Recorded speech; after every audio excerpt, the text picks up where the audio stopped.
Bapak-bapak, ibu sekalian, seluruh jamaah yang terhormati, wabil khusus para tokoh agama yang tergabung dalam PKSI, Badan Kerjasama Gereja Kabupaten Cirebon. Alhamdulillah, semua tokoh-tokoh yang hadir di sini dalam rangka perayaan Paskah tahun 2024. Lalu sekalian yang hormati,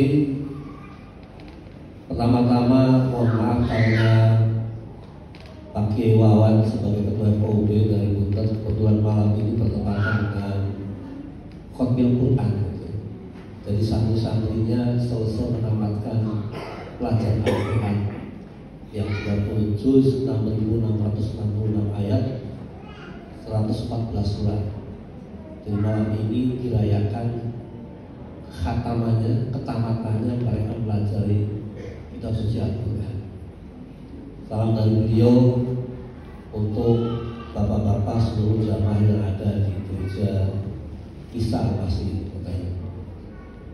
Bapak sekalian yang hormati, izinkan kami memberikan beberapa hal terkait dengan FKUB, Forum Kerukunan Umat Beragama. Kami tokoh-tokoh dari FKUB sudah sepakat bahwa perbedaan itu adalah sebuah keniscayaan yang tidak bisa ditawar-tawar lagi. Perbedaan itu adalah kehendak Tuhan.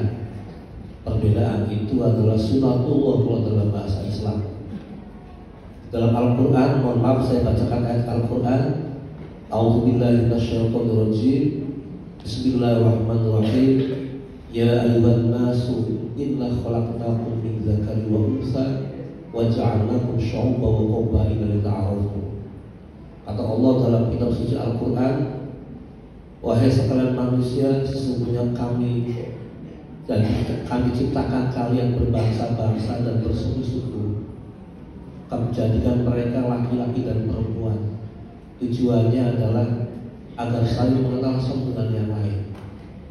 Jadi kalau misalnya saya dengan Pak Pendeta David, dengan Pak Pendeta Mardianto, dengan Pak Pendeta Yosua dan kawan-kawan berbeda, itu bukan kehendak kami, tapi itulah kehendak Allah Subhanahu wa Ta'ala.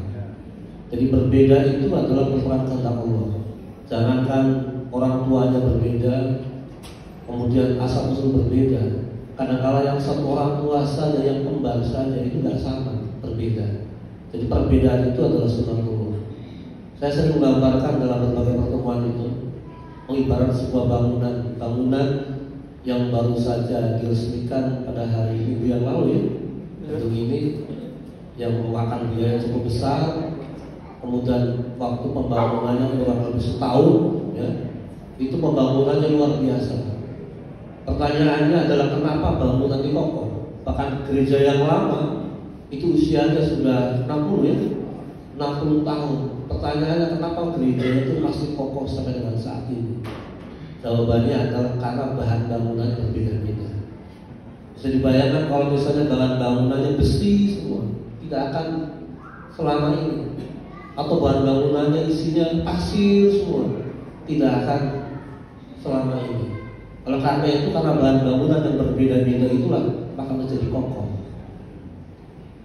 Dalam ibarat yang lain, saya sering menyampaikan bahwa kenapa kebun binatang di Ragunan itu semakin diminati banyak orang, atau di kebun binatang yang lain. Jawabannya karena di kebun binatang itu binatangnya berbeda-beda. Saya dibayangkan kalau binatangnya itu kuyung semua gitu. Kayak di Pelangong di Sumber itu kira-kira tidak lama seperti itu. Bisanya menarik, bisanya laku itu karena berbeda-beda binatangnya itu. Jadi perbedaan itu sunatullah yang tidak bisa ditawar-tawar lagi. Oleh karena itu maka bagi kami FKUB, perbedaan adalah sebuah keniscayaan dan tugas kita sebagai FKUB adalah melestarikan, merawat, memelihara perbedaan itu agar kita semuanya saling mengenal satu dan yang lainnya. Bapak sekalian yang dihormati, yang kedua yang perlu saya sampaikan adalah ada surat dari Menteri Agama bagi umat beragama yang kebetulan masih belum punya tempat ibadah, maka kantor Kementerian Agama itu bisa digunakan untuk tempat ibadah. Itu suratnya tahun 2023 gitu. Jadi artinya sekarang menteri yang sekarang ini memberikan pesan kepada kita dalam rangka yang mengamalkan itu, menghargai perbedaan itu.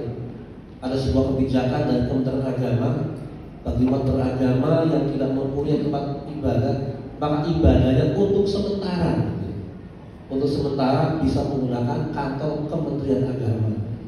Tentu saja kalau tidak kabupaten, kalau tidak kecamatan, yang bisa di aula KUA. Karena sekarang undang-undang KUA sudah digodok. Jadi ke depan nanti peraturan pernikahan itu, jadi kantor KUA itu bukan hanya Muslim tapi juga seluruh agama, di seluruh tempat gitu. Kalau di Bali kantor urusan agama itu kepala pemenangnya ya orang Hindu gitu ya.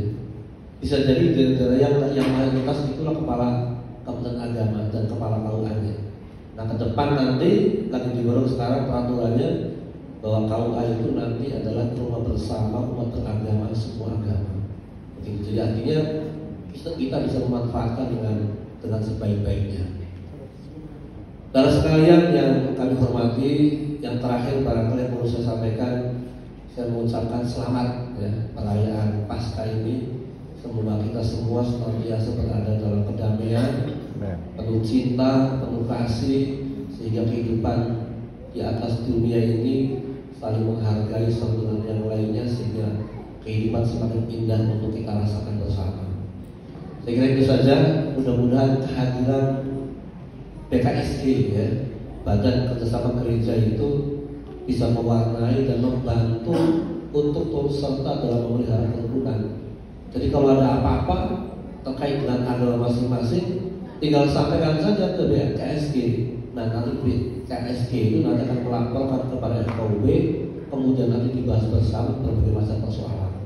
Tidak ada di dunia ini persoalan yang tidak bisa diselesaikan. Semua masalah pasti bisa diselesaikan oleh semuanya, asal ada pemberitahuan gitu.